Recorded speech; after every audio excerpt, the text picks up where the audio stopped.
নমস্কার বন্ধুরা, সকলে কেমন আছো? আরও একটা নতুন ভিডিওতে আপনাদের সবাইকে স্বাগত জানাই। আশা করছি সবাই খুব ভালো আছে। চলো আজকে আরও একটা নতুন ব্লগ শুরু করলাম। সকালে উঠে ফ্রেশ হয়ে নিয়েছি। এবারে আজকে রবিবার, রান্না অত তাড়া নেই, ওই জন্য আজকে অনেক জামা কাপড় কেটে সেগুলো ছাড়ে দিতে এসেছি।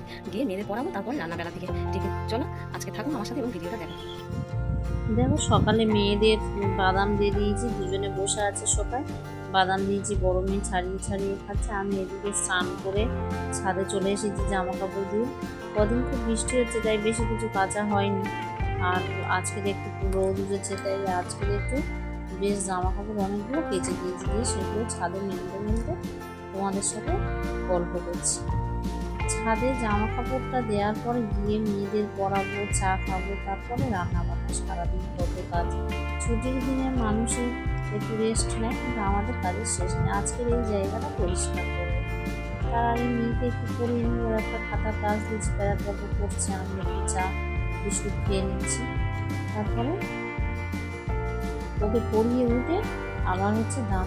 এদিকে ছোটোটা তখন দাম মাঝে নিয়ে ও মুখ না দিয়ে বাদামটা খেয়ে নিয়েছে, তাই ওকে বললাম চল মুখটা ধুয়ে ধুয়ে দিই। ও ধোবে না, ও নিজে নিজে করবে। সব বড় হয়ে গেছে, দিদি নিজে নিজে কাজ করে, তাই ও নিজে নিজে সব কিছু করবে। আর ও নিজে নিজে বলছে মুখ ধুয়ে দেবো, না ও নিজে নিজে করবে। ওই জন্য ও যা করে দিয়েছে, তারপরে আমি ভালো করে আবার ধুয়ে দিয়েছি। তো আর চলে এসেছি, ওকে পড়ানো হয়ে গেছে। এসেছি, জায়গাটা দেখুন কি নোংরা হয়েছে। কত পরিষ্কার না থাকলে একদম ভালো লাগে না। সবসময় পরিষ্কার পরিচ্ছন্ন করে ঠিকঠাক করে রাখলে তবেই যেন মনটা শান্তি থাকে। কিন্তু আমার দুটো ছোটো ছোটো বাচ্চা তো, আর আমি যত পরিষ্কার করার চেষ্টা করি, তারা হচ্ছে কি সেই নোংরা হয়ে দেবে। এত সব কাগজপত্র নোংরা এত করে যে বলে বোঝানো যাবে না। কিন্তু এগুলো হচ্ছে কি আমরা বেড়াতে যাচ্ছিলাম, সেই সব জামা কাপড় এসে আমাদের তো জায়গাটা খুব ছোট, ওই জন্য সব ট্রলিগুলো আছে, সেই ট্রলির উপর সব রেখে দিয়েছিলাম। জায়গাটা খালি করে পরিষ্কার করে ঝাঁট দিয়ে পরিষ্কার করতে দুজনের খুব মজা হচ্ছে। ওদিকে ওর দাদা ভাইদের বাড়ি জানলা থেকে দেখা যাচ্ছে, নানান রকম তাদের সাথে কথা বলে, গল্প করে, কিন্তু ওগুলো থাকার জন্য উঠতে পারে না। ওই জন্য এখন তাদের সাথে কথা বলছে। ওদিকে দাদা ভাই আছে, দাদা ভাই করে কথা বলছে। আমি এবার ঝাঁট দিয়ে পরিষ্কার করে নিয়েছি, জিনিসপত্রগুলো আবার যেমন ছিল সুন্দর করে গুছিয়ে, যে জামা কাপড়গুলো ছিল সেগুলো আবার যে যার যেখানে রাখা সেগুলো রেখে দিয়ে আসবো।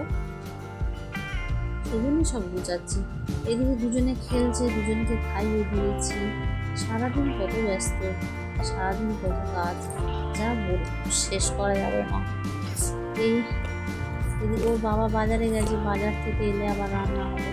ওই জন্য ততক্ষণ এই কাজটা করে নিয়েছি। এই কাজ করতে করতে আমার 11টা বেজে যাবে, কারণ আমি ওকে আবার পড়িয়েছি, করেছি তো, সব দুজনকে খাইয়েছি, খাইয়ে 11টা বেজে গেছে। আর এগুলো যে কাজ করছি, বাড়ির কোনো কাজই শান্তিতে করলে তার উপায় নেই।